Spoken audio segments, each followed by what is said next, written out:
So I have my tea, my snackies, and Guild Wars 2. All classes, professions, elite specializations in 200 minutes.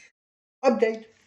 Okay, let's see what we have. I told you I will do something like that because I don't know what the hell am I doing in Guild Wars 2.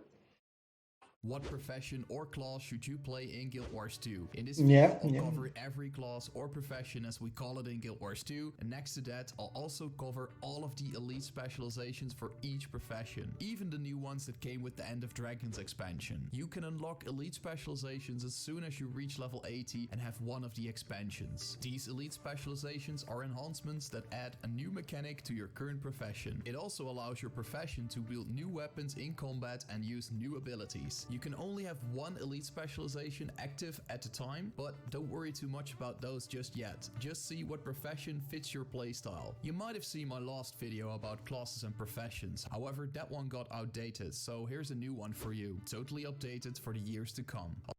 Thank you for that. I'll cover each profession and their respective elite specializations in about 3 to 4 minutes, so just the basics, enough to get you going. I won't cover builds, because builds change and profession mechanics don't. If you're totally new, I'm not interested in builds because many of these are just metas.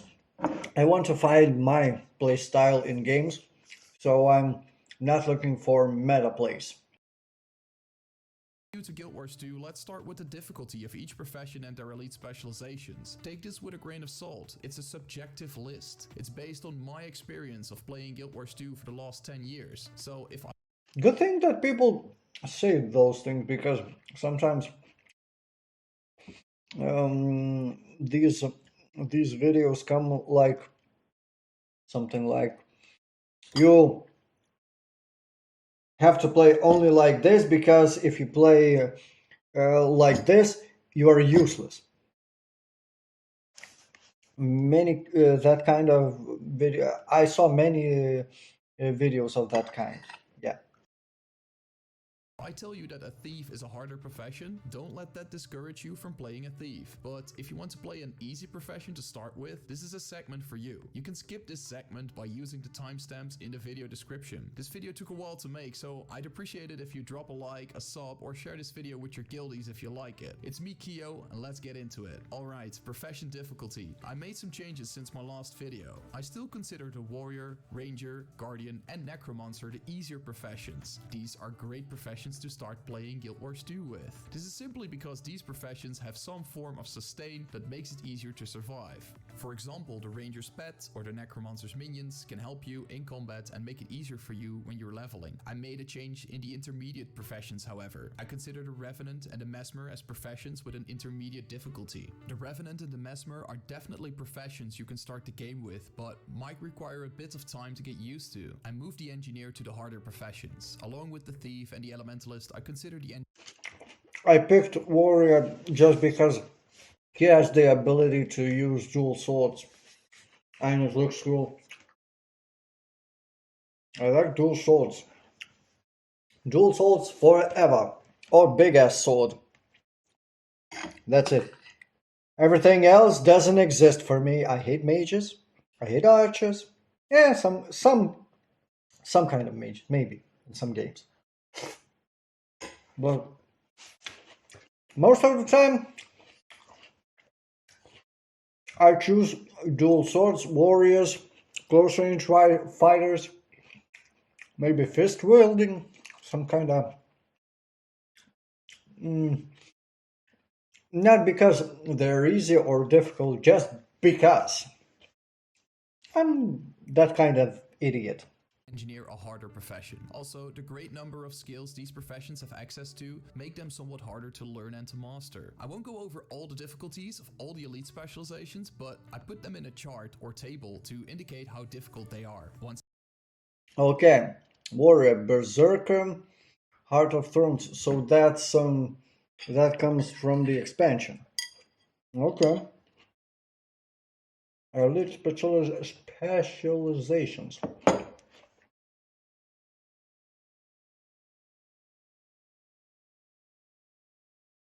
So those only available in expansions, right? Okay. Once again, take this with a grain of salt, it's purely subjective. Alright, let's look at our first profession, the warrior. You are probably familiar with the warrior class or profession from other games. The warrior in Guild Wars 2 is a heavy armored profession that is melee focused on dealing melee damage. Adrenaline is the warrior's unique profession mechanic. Whenever a warrior attacks, you build up adrenaline. You can see this adrenaline build up above your skill bar. With this adrenaline, you can unleash a powerful burst attack with the weapon you are currently using. The more adrenaline you have, the more powerful the burst attack will be. The warrior's skills boost their performance in combat. Warriors can also drop banners that increase the damage or health of your allies. This is really helpful whenever you are playing with others. The warrior has a naturally high health pool and has a high defense due to their heavy armor. This makes it easier for a warrior to survive in combat. If you have the Heart of Thorns expansion, a warrior can unlock the Berserker Elite specialization. This elite specialization allows for a reckless high damage approach to combat. The Berserker is able to use a new offhand weapon, the Torch. The Torch is used in combat to inflict damage over time effects to your foes. The new and unique profession mechanic of the Berserker Wait. is No Berserk. skill The Berserk changes. ability replaces the warrior's I'm used to games where where one class has a lot of skills and sometimes I'm lost which skills to use or which skills to put in my quick bar. And I'm hmm, I'm probably gonna map my keyboard skills on keyboard a little bit differently from stock mapping. We'll see what will happen from that because it's not very comfortable for me. And one more thing that I thought today that sorry, one slight change to controls. For example, mm, if I could, but I can't, um, because I checked that, or I'm missing something. I can't put basic attack on mouse button.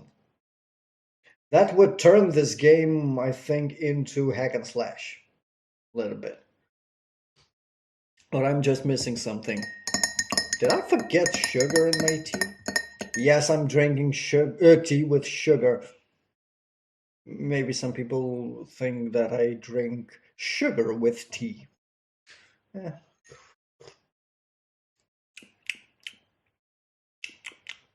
Yep, I did. Ah. Yeah, okay. I have my sugar. regular burst attack. Once a warrior gathers enough adrenaline to go berserk, it increases their attack speed and damage. While in berserk, the warrior's adrenaline builds up much faster, and when the adrenaline bar is full, the warrior can use a primal burst attack. With the Path of Fire expansion, the warrior unlocks the Spellbreaker elite specialization. This elite specialization gives the warrior more abilities to protect and play more defensively. The Spellbreaker is able to use a dagger in either hand. This allows for a more fast-paced, melee-focused approach to combat. Once you use the Spellbreaker elite specialization, That's cool. I always liked the idea that swordsmen, some swordsmen in Middle Ages, if I'm not wrong, those weapon geeks can correct me, of course. But some swordsmen used to use, and even in Japan, used to use sword in one hand and short sword or dagger in other hand. Dual wielding. That's cool. it gains And the main thing that it more often uh, this combination was used. I think maybe I'm just pulling stuff from my ass.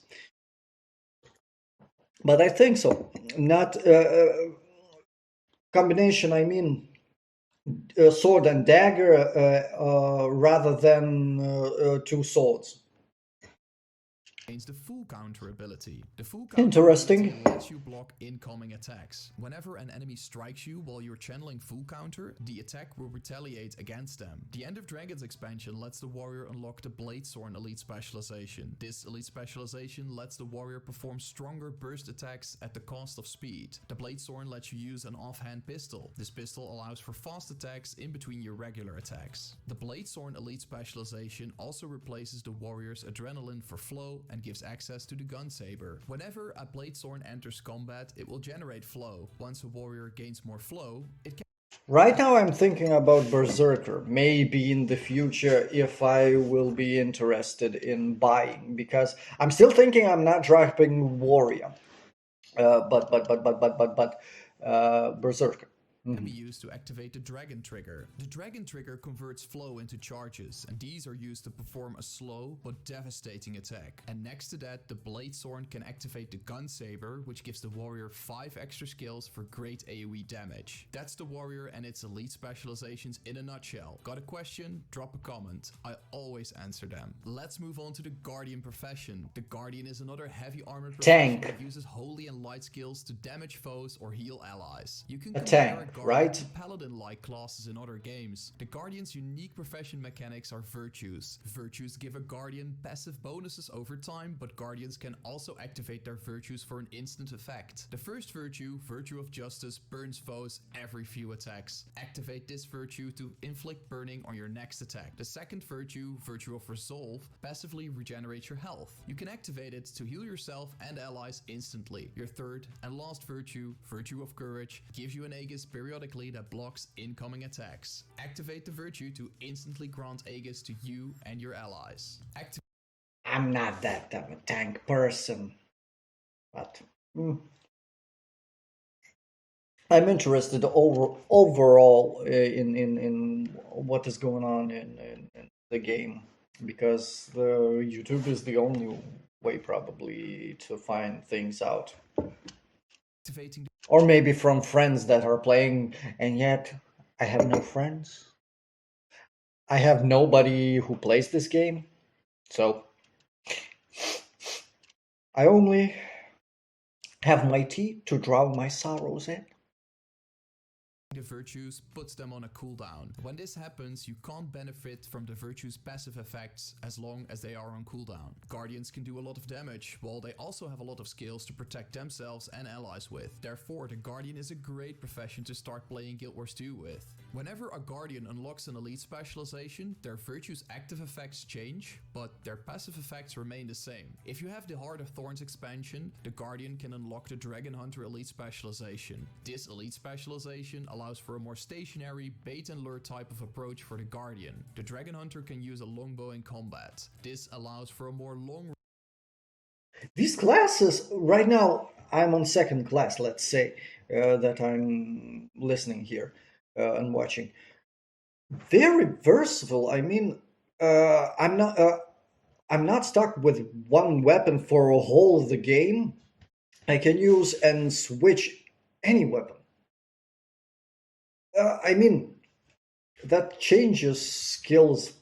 For example, depending on my class, depending on weapon that I'm using. So, if I understand correctly, using these skills unlocks combinations of buttons to use some of these. Right? Right, probably. ranged playstyle for the melee-focused Guardian. The Guardian's virtues also change when using Dragon Hunter Elite specialization. Your first virtue now hurls a burning spear at your foe. This tethers you to your foe and they receive negative effects periodically, and it can also be used as a crowd control ability. Your second virtue now lets you leap to the target area. On impact, you heal allies in the area. Your third virtue still grants Aegis, but also blocks incoming attacks in front of you. However, you are still Oh, vulnerable from the sides and cool. from behind. With the Puff of Shields. Fire expansion, the Guardian can unlock the Firebrand elite specialization. This elite specialization is great if you want to support your allies but also want to damage your foes. The Firebrand can also use an axe in combat, and its virtues active effects have changed once more. The axe allows the Firebrand to play more stationary and supportive. But don't let that fool you, the axe has great damage over time effects too. Your virtues now open a tome of lore that gives the Firebrand access to new skills. Your first virtue now opens a tome that grants you new skills to damage your foes. The second virtue opens a tome that grants skills to heal you and your allies. The third virtue now opens a tome to protect allies and provide them with boons. The Firebrand is also able So something like a buffer, but not like some of the games I played. Buffer that can still fight and do damage. to use mantras to heal and support allies or damage foes. These mantras can be used instantly and multiple times before they go on cooldown. The End of Dragons expansion lets the Guardian unlock the Willbender elite specialization. This elite specialization turns the slow, protective Guardian into a fast-moving, self-centered soldier. The Willbender can now use a sword in their offhand. Their new sword skills allow for more fast-paced Dual attacks wielding. and more mobility. The Willbender's flames replace your virtues, active effects, and leave a trail of flames. Your first virtue now lets you dash towards an enemy, which leaves a trail of damaging flames. Your second virtue now lets you dash in your preferred direction and So wait. I have a question. So these professions are um, each time for example, I need to focus a little bit to correctly say things. Um, let's say I have the expansions and progress with levels. I pick, uh, for example, I mean, I have one of the or two first two expansions. I saw it sell. It is sold in bundle, and if I understand correctly, I can pick one of two, or just or of these professions, or I'm progressing with these professions. I mean, I'm getting first one, and then second, third, or whatever professions. I still don't get that, but I will find out. Maybe from you who are watching this video, or from somebody or in the game. leaves a trail of damaging. And one more question: can I change? mm, if I can only pick one, can I change that them between each other? Flames that can also heal you. Something like Your that. third virtue lets you shadow step a short distance and leaves a circle of damaging flames. Once you land, you gain a short effect that grants you boons whenever you strike foes. That's the Guardian for you, and let's get going with the Revenant. The Revenant is the only profession in Guild Wars 2 that requires an expansion to play. In order to play it, you either need the Heart of Thorns, Path of Fire, or End of Dragons expansion. The Revenant is yet another heavy armored profession. The Revenant is a profession that uses the powers of the mists to deal damage to foes or support their allies. In order Expansion to do so, locked. Revenants No channel legends of problem the with past that. that all have their own set of skills. Some legends are better at dealing damage, while others are great at supporting your allies. A Revenant can commune with two legends, but can only channel one at the same time. This means that you can have two legends in combat, and you can switch back and forth between those two legends.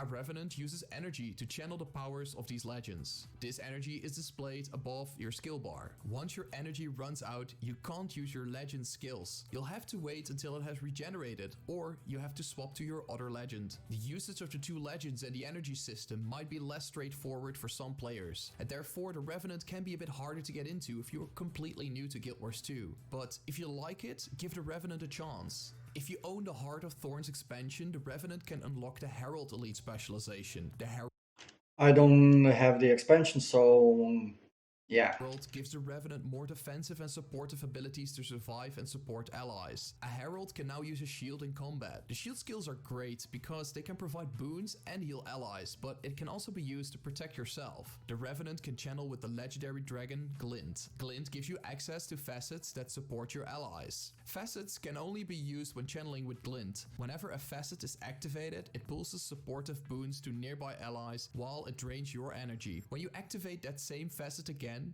you can use it to deal damage and inflict negative effects to your foes. The Path of Fire expansion lets the Revenant unlock the Renegade Elite specialization. The Renegade is great at dealing damage and can provide specific boons to allies. As a Renegade, you are able to invoke the powers of the legendary char Kala Scorchrazor. Kala lets the Renegade empower allies, bomb their foes, and reduce the cooldown of your abilities and the abilities of your allies. The Renegade can also use a short bow in combat. This allows for mid-range combat and damage. The Renegade can summon Kala's Warband from the mists to aid you in battle. These Warband members deal damage.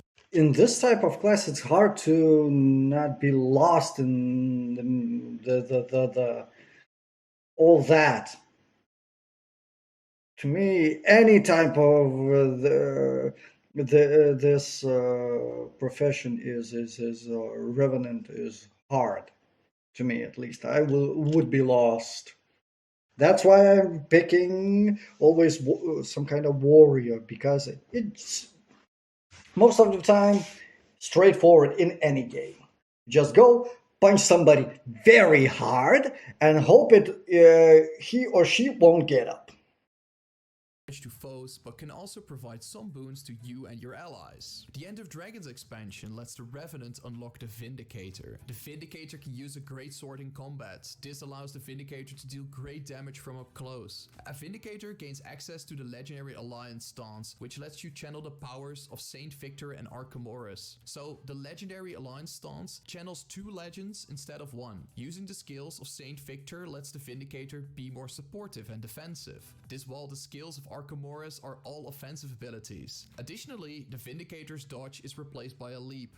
This leap leaves you up in the air for a brief period and then lets you crash down, dealing damage on impact. That's the Revenant and all the heavy armor professions in the game. If you haven't by now, leave a like on this video and let's move on to the medium armor professions. Starting off with the Ranger. The Ranger is a medium armored profession that uses the power of nature and other survival tactics to deal damage. Of course, a Ranger can also use bows in combat along with Archer, for short. Compared to Rangers or Archer-like classes from other games. The Ranger's unique profession mechanic is the Ranger's pet. Your pet aids you in combat and even has its own so that's what when I played, I used to wonder how these guys got their some kind of summons pets or whatever. So that was a skill. Maybe some of these guys have also a bear summon. One in combat. A Ranger and their pet fight as one. This means that some of your skills benefit you and your pet. You can tame and collect more pets as you venture through the world. Each pet family has their own ability, so it's smart to use a pet that fits your current playstyle or situation. That answered my question, thank you. And because of this, a pet makes the Ranger a great profession to start playing Guild Wars 2 with. Your pet can deal damage, but can also take damage for you. This gives you some more time to adapt to your situation. The Heart of Thorns expansion allows he also can use two-handed swords. The Ranger to use the Druid Elite specialization. This Elite specialization is often used to heal and support allies, but can also deal a good amount. Wait, that that was an archer, Ranger, right? He becomes Druid with a scythe. The Druid uses a staff to heal allies and cleanse them from staff. That's not a staff, that's a scythe. With a staff, a Druid gains Astral Force. This Astral Force fills up a bar above your health bar. Okay. You can enter the Celestial Avatar form. The Celestial Avatar form gives the Druid a new array of skills to quickly and effectively heal your allies with. Also, another way to be lost. A new skills, new things. Glyphs that the Druid gains access to change based on your current state. If you are not in the Celestial Avatar form, they'll deal damage to your foes. If you are using the glyphs while in Celestial Avatar form, they'll heal or support your allies. If you own the Path of Fire expansion, the Ranger can unlock the Soul Beast Elite Specialization. This Elite Specialization is often used to inflict a great amount of damage to your foes. A Soul Beast is able to wield a dagger in their main hand. This allows for a fast-paced combat style, and it inflicts damage over time effects to your Some kind of dagger assassin type foes. thing. As a Soul Beast, the If Ranger is I now able understand to merge with their correctly. pet. Once a Soul Beast merges with their pet, they'll go into Beast mode. Whenever a Soul Beast is in Beast mode, the effects of certain attributes are significantly increased. The Soul Beast will also gain a number of new skills. These skills are based on the type of pet you merge with. Also, the Soul Beast stances are great. Wow! So that is very, very... a lot of things where I can be lost in reading, watching which pet to use to get which abilities. Since they instantly give you a number of bonuses while in combat. The End of Dragons. The more I see, the more I am intrigued in some of these classes. But I need expansion. I will see. I will see. If I like the game, looks like I'm.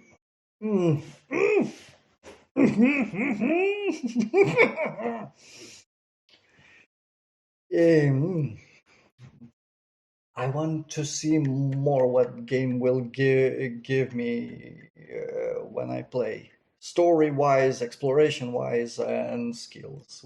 I will see. Expansion allows the Ranger to unlock the Untamed Elite Specialization. This Elite Specialization highly benefits from foes that are knocked down, stunned, or any other form of crowd control. An Untamed can use a hammer in combat. This weapon can disable foes or deal increased damage whenever foes are disabled. This is based on... Little bit, to me it looks dumb. You are wearing some kind of robe, let's say, and you are fucking up somebody with a hammer. It doesn't fit aesthetically. Whether an Untamed is unleashed or not. Whenever an Untamed unleashes their pet, and the Untamed gain a number of new abilities. Your pets will gain abilities that inflict more damage to foes whenever they are disabled. And the Untamed gains It doesn't look right. To disable them with. You can either I'm wearing a fucking long robe and a based on what with a big fucking hammer. And you can easily switch back and forth between untaming the Ranger or the pets. Moving on to the Thief, the next medium armored profession on the list. As the name suggests, the Thief uses techniques to steal from foes and uses tricks to deal damage to foes. A Thief can be compared to rogues or assassins in other games. The Thief has two profession mechanics. A Thief has a steal skill, which you can use to steal items from your foes. Whenever you steal something, you gain an item that you can either consume for boons, or you can use it to deal damage. The effects of steal can be enhanced by selecting... Wait, how does that work? ...specific traits. Another unique mechanic... You mean I lose something from my inventory? The Thief is initiative. The Thief is unique since it has no cooldowns on their weapon skills. Instead, a Thief uses initiative to perform skills. Initiative is shown above your skill bar and replenishes every second. Since the Thief has no cooldowns and uses initiative instead, it allows them to attack in rapid succession. Thieves can also pop in and out of stealth to surprise or... So...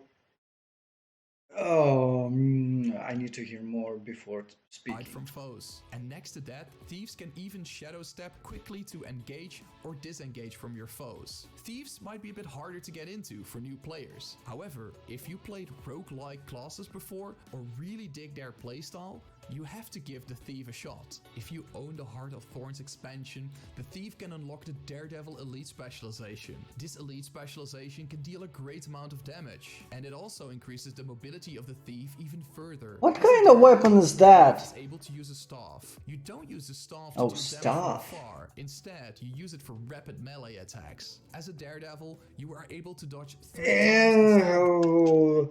New things that are not so usual in these types of games in MMOs. Staff for melee damage, a hammer with a character that looks like a fucking mage.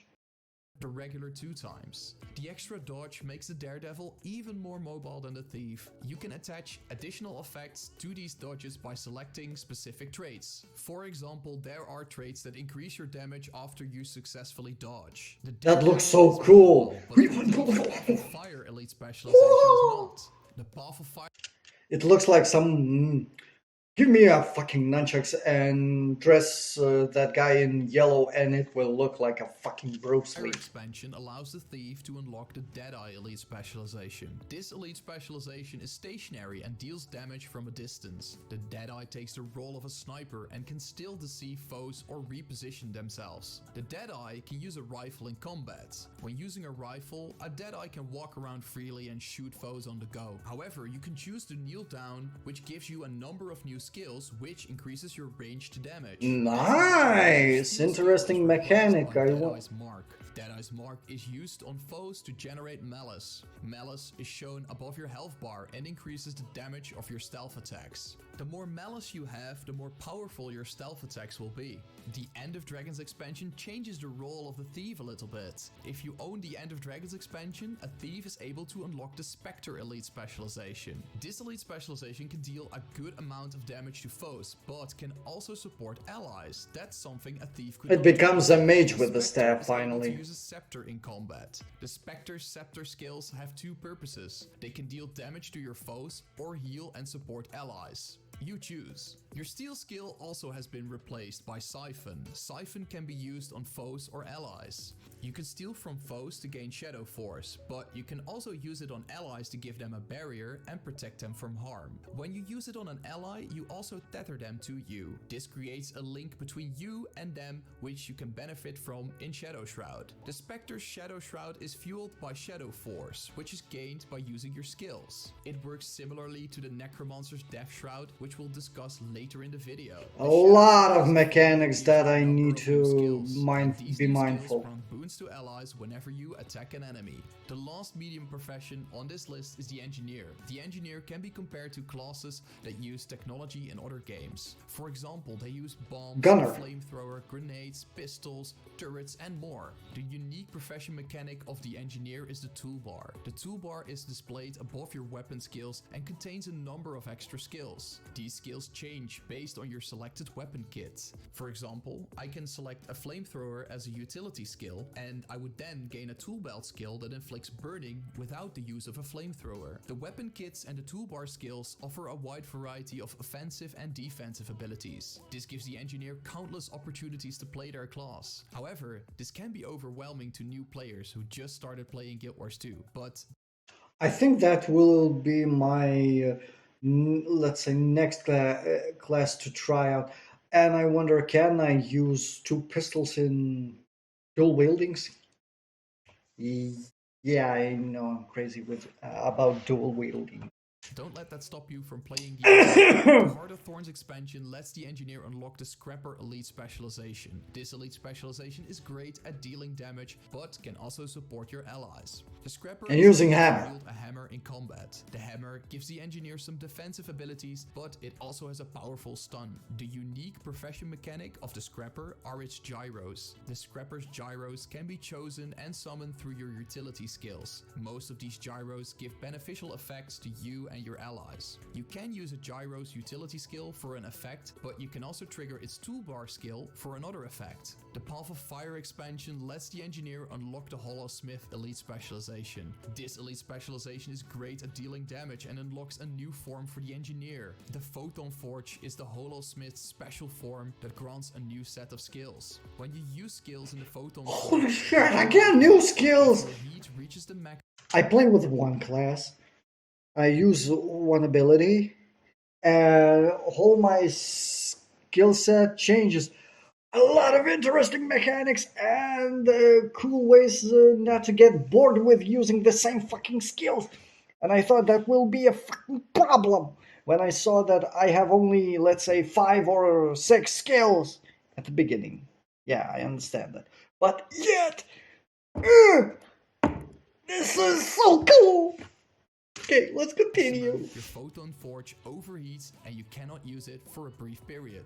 The Hollowsmith is also able to wield a sword in combat. The sword's abilities become more effective the more heat you have generated. Also, your new Exceed skills benefit from this heat. So, the more heat you have accumulated, the more effective your skills become. The End of Dragons expansion lets the engineer unlock the Mechanist elite specialization. This elite specialization summons a Jade Mech that is good at dealing damage but can also support your allies. The Mechanist is able to use a mace in combat. A mace is used to damage or stun foes, but the mace can also support allies in combat with boons when you successfully land a few hits. The Jade Mech replaces the toolbar skills with mech commands. These commands instruct your Jade Mech to perform certain actions. The commands change based on the traits you have selected. Some traits give the Jade Mech damaging abilities and others give supportive abilities instead. The signets the Mechanist gains access to passively increase the effectiveness of the Mechanist and the Jade Mech. The Mechanist can activate the signets for an instant effect, but this puts their Fuck, my head is spinning right If now. you liked the video so far, don't forget to give the video a like and subscribe to the channel. Yes, I know, please continue. Professions. The first light armored profession is the Necromancer. The Necromancer is a spellcaster that uses dark and blood magic. Necromancers can steal or corrupt boons. I saw these guys. Negative effects. Necromancers in Guild Wars 2 can be compared to warlocks or summoners Ew. in other games. The unique profession mechanic of the Necromancer is the Death Shroud. Whenever something dies near the Necromancer or they use specific skills, a Necromancer gains life force. This life force is used to fuel the Death Shroud. You can find your accumulated life force above your skill bar. When you enter the Death Shroud, you gain a number of new skills to deal damage to your foes with the life force you've collected. The Death Shroud will also provide you with an extra health bar based on the life force they've collected. So entering the Death Shroud can save you if you are in a dire situation. A Necromancer can also summon minions to aid them in combat. Minions follow the Necromancer around, and when summoned, they have a special skill to heal the Necromancer or deal damage to their foes. The Necromancer is a great profession for new Guild Wars 2 players. So you can summon... With the Death Shroud, and the minions can be used as shields to prevent them from... You can summon all of them together? That's a little bit unfair. The Heart of Thorns expansion, But I guess it is balanced. This elite Maybe. specialization is great at dealing damage while it also has great survivability. Two-handed sword, magician, necromancer, summoner. The greatsword has great crowd control and damaging abilities. The Reaper Shroud Aside. that the Reaper gains access to is similar to the Death Shroud. You still get an extra health bar and you can still fuel the Shroud with life force. However, the Reaper Shroud skills are more focused on dealing AoE damage to your foes. This makes it really useful in open world PvE content. Combine this with the AoE skills from the Greatsword and you're in for a good time. Shouts let your character chant a certain phrase that has immediate effect. These shouts are basically instant cast skills that can buff you or negatively affect your foes. The Path of Fire expansion lets the Necromancer unlock the Scourge elite specialization. This elite specialization is great at inflicting damage over time effects to your foes, but Scourges can also support their allies. The Scourge can wield a torch in their offhand. The torch lets the Scourge inflict damage over time effects and gives them access to a powerful crowd control skill. In contrast to other Necromancer elite specializations, the Scourge does not have a shroud. Instead, it uses Sand Shades. Sand Shades are summoned at your preferred location and deal damage to foes, but can also provide barrier to allies. Barrier protects your allies from harm. The Sand Shades also have skills tied to them, which you can use at the cost of your life force. Moving on to the last elite specialization for the Necromancer. The End of Dragons expansion lets the Necromancer unlock the Harbinger elite specialization. This elite specialization can deal damage at the cost of their own health, but can also support allies. Can you switch between these professions, elite specializations? And has a crowd control ability. The unique profession mechanic for the Harbinger is the Harbinger Shroud. The Harbinger Shroud functions like the other A lot of things and my head is already spinning. I will need to watch this video after this again, maybe someday, because a lot of information in one day. skills. But more importantly, while in the Harbinger Shroud, a Harbinger will accumulate Blight over time. Blight is an effect that reduces your maximum health. So, staying in the Harbinger Shroud for a while can make you more vulnerable. However, Blight can also be used to your advantage by selecting specific traits. There You're are traits using that increase your pistol! damage or increase your healing the more Blight you have accumulated. The Harbinger can also use elixirs in combat. When you throw them at your foes, it will damage them and inflict a negative effect. When you stand in the impact area of an elixir, you will gain Blight. Depending on your playstyle, you can stand in the impact area of an elixir to accumulate more Blight, or be safe and just throw them from a Something like I will drop a fucking bottle at you. You were intoxicated. distance. Let's head on to the next light armor profession on this list, the Elementalist. I've been playing this profession since the release of Guild Wars 2 in 2012, and it's still one of my favorites. The Elementalist uses the power of the elements to deal damage to foes or heal allies. Elementalists share similarities with mages and shamans from other games. The unique profession mechanics of the Elementalists are the elemental attunements. An Elementalist can attune to different elements that change their weapon skills based on the element. Fire gives you heavy damage and burning abilities. Water slows your foes and supports your allies. Air gives you heavy damage and control abilities, and Earth gives you damage over time and protection abilities. The Elementalist offers endless possibilities to play. Every element gives you new weapon skills to play around with. The Elementalist, like all other professions or classes, has access to different weapon sets, and each weapon set gives the Elementalist new skills based on their selected attunement, and thus this gives the Elementalist access to 20 skills at the same time. Therefore, it might not be the best pick for newer players, but hey, don't let that stop you. The Elementalist was my first profession. Holy shit. The Heart of Thorns expansion lets the Elementalist unlock the Tempest Elite specialization. This elite specialization deals a good amount of damage, while it can also be used to support your allies. The Tempest is able to use a Warhorn in their offhand. The Warhorn is great since it gives the Tempest more supportive and crowd control abilities. The unique profession mechanic of the Elementalist is the Overload ability. When you stay in an attunement for a brief period, you are able to overload that attunement. This Overload ability is a strong AoE skill that takes a few seconds to channel. Overload Fire turns the Tempest into a fiery tornado that damages foes. Overload Elementalist looks cool. that heals allies and cleanses them from negative effects. Overload Air summons a lightning storm that damages foes, and Overload Earth damages foes and gives you protective boons. The Powerful Fire expansion lets the Elementalist unlock the Weaver Elite specialization. This elite specialization can deal a great amount of damage. As a Weaver, you can wield a sword in your main hand. The sword gives the Weaver more damage and mobility skills. The profession mechanic of the Weaver is that you can now attune to 2 Wait, 1 second, off topic thing about environment. This place looks awesome. Those lightning crystals. I'm nuts about crystals, so fuck you. Whew. Okay, let's continue. elements at the same time.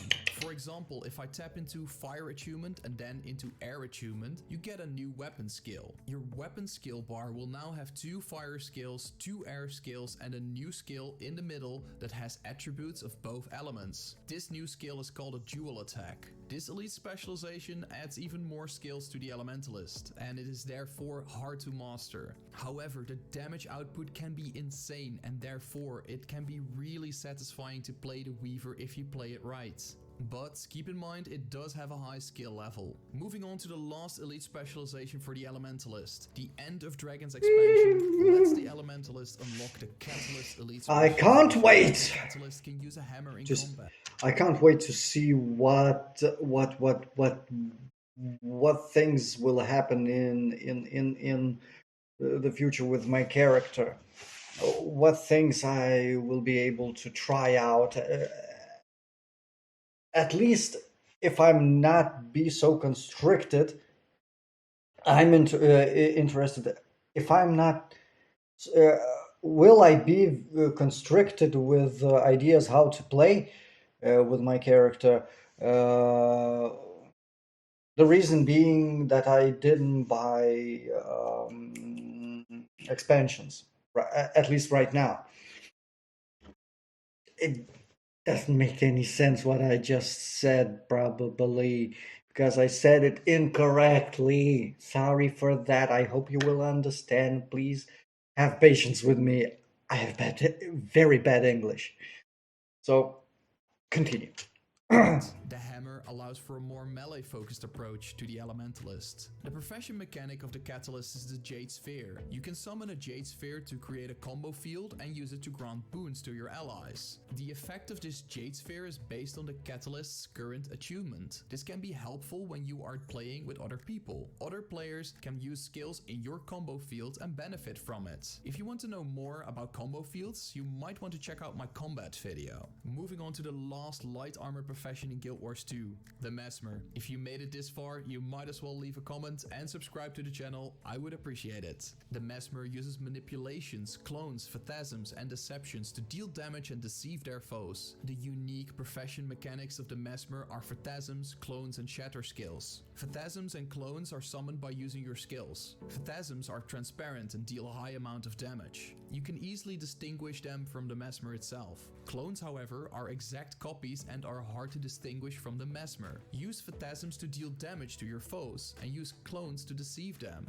After you have summoned a few clones, with your skills you are able to shatter them on your foes. You have a number of different shatter skills, and each of them has a different effect. I wonder in PvP how does that work? Your first shatter skill always damages your foes. The second shatter skill confuses your foes. The third shatter skill stuns or dazes them, and the fourth skill makes you invulnerable for a brief period. The Mesmer has an extensive amount of skills to deceive, evade and move around with. This makes the Mesmer incredibly fun, but somewhat hard to play. However, in contrast to the Elementalist, the Mesmer does not have that many skills, so it might be a bit harder to get into as a new Guild Wars 2 player, but you'll get the hang of it eventually. If you picked up the Heart of Thorns expansion, a Mesmer can unlock the NECROMANCER elite specialization. The NECROMANCER uses time and space to deal damage and support allies. The NECROMANCER can use a shield in combat. This allows for a more defensive playstyle. The unique profession mechanic of the NECROMANCER is its I almost forgot to say that at least looking at high level skills with professions or and also main classes, core classes, some of these skills look good, not overblown with effects and colors that I like. Of course, that it is, let's say, basic, and it still looks interesting and satisfying to see. ability to create a rift in space and time. Your shatter skills remain mostly the same. However, your fourth skill has been replaced by Continuum Split. Continuum Split destroys all of your clones and creates a new timeline. In this brief moment, you are able to use your skills as you normally would. However, when the Continuum Split effect expires, you return to your previous location, health, endurance, and skill recharges. When you use Continuum Split, it's smart to use skills that have a long cooldown. So when the effect expires, you can use them again. Also, the NECROMANCER can use wells that reduce the recharge of your and your allies' skills. And these wells also increase their spell casting and attack speed. A true master of time, if I'd say so. Once you have the Path of Fire expansion, the Mesmer can unlock the Mirage. The Mirage allows for a more deceptive and ambush style of play. As a Mirage, you can wield an axe in combat. The axe skills inflict damage over Dual time wielding effects axe. to your target, but are also used to deceive your target. The unique mechanic of the Mirage is the Mirage Cloak. When a Mesmer uses the Mirage trait line, it loses the ability to dodge. Instead, you will gain a Mirage Cloak when you dodge. You won't move away from your target as dodging normally would, but instead you gain a brief window where the Mirage evades attacks and gains an ambush skill. This is a special skill only the Mirage can use when they use their Mirage Cloak. So a Mirage can evade attacks without moving away from their target. Luckily, the Mirage also gains a number of other utility skills that lets them teleport a short distance. Moving on to the last elite specialization of this video, the Virtuoso. When you own the End of of Dragons expansion, a Mesmer can unlock the Virtuoso. The Virtuoso is able to deal a lot of damage quickly. The Virtuoso can also use a dagger in their main hand. This is not a melee weapon, however. The Virtuoso uses the dagger to send blades out to your foes at range. The profession mechanic of the Virtuoso is Interesting. the ability to create clones. Instead, the Virtuoso summons blades when they're using their skills or I'm sorry, I was just enjoying video. That's a bad reaction from me, but still, I'm enjoying the thoughts. What is waiting for me in the future? I hope. attacking. Even outside of combat, the Virtuoso can generate blades. These blades float above the Virtuoso and they can fire them at their foes. The Virtuoso's shatter skills have also changed, but their effect remains somewhat the same. The first skill still inflicts damage, the second one still inflicts negative effects, the third one still stuns, and the last one still protects. A big advantage of the blades over clones is that the blades remain In the future, I think I don't know. I think I will watch a few PvP matches, but I don't know if I should do it on video on YouTube or just in my free time, spare time. Because I'm yet still interested in PvP. But main thing, of course, is exploring and story. Not a usual, not very usual thing for MMORPG player, but I like story. I like the lore. I like to explore the lore of the game and explore the map if there is something, if there is things to explore and find. Also, I love good PvP sometimes to sit down and just kick somebody's ass or somebody to kick my ass. after combat. I hope not too often, of course. Clones disappear when you defeat an enemy. You have to resummon them when you enter combat. Blades, however, stay, and you can use them when you re-enter combat. And that's all the professions and all their elite specializations. These wait a moment. I will just these thingies. I mean, raining swords and spinning swords around character. That reminds me of a character from Bleach anime with purple swords. You probably, if you know that anime and manga, you probably already know who I'm talking about. Re-enter combat. That's all the professions and all their elite specializations in Guild Wars 2. This video took a long time to create, so I'd appreciate it if you drop a like, share the video with your guildies, or leave a comment. And subscribe to the channel, of course. If you have any questions, will do, of course, just of leave them in course, the of comments. course. I always answer. Thanks for watching. Check out my other videos. So yeah. I'm very intrigued and I'm glad that I watched this video.